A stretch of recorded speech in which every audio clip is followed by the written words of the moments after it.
Hello, my name is Patricia Nolan. I am from the School of Health Professions, and my high impact practice that I wanted to change on a current course module that I have now is with neonatal and pediatric respiratory care course that I teach in the spring.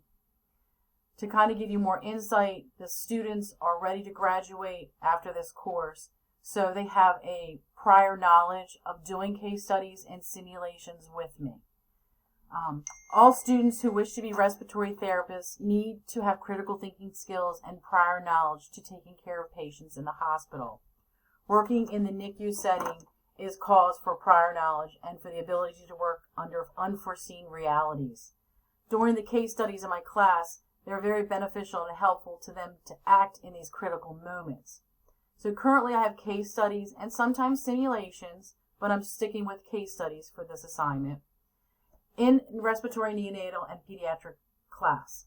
I normally supply the case study and the homework assignment for them to complete to help to elicit thought-provoking questions and further deeper critical thinking. But after today's class, I really thought to myself, I'm really not doing the best job. And that's okay because I'm going to improve upon that. So now what I thought to do as my high impact practice would be to assign 10 separate groups, 2 in each group, to lead on separate weeks of the semester a specific neonatal disease that I would assign them. I would provide a rubric for content and instructions on quality of questions necessary to elicit critical thinking. Guidelines would be clearly articulated at the beginning of the course.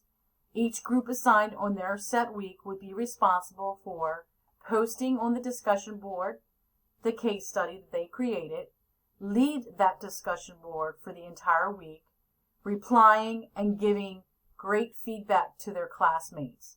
I thought all that encompasses a lot more of critical thinking and application and analyzing than what they're currently doing. So now I can grade the students that led and give them the participation points, and if it's a project, the project points that they deserved.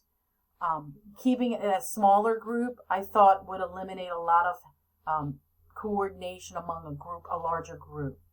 So this is what I came up with. Let me hear your feedback. Let me know what you all think. Thank you.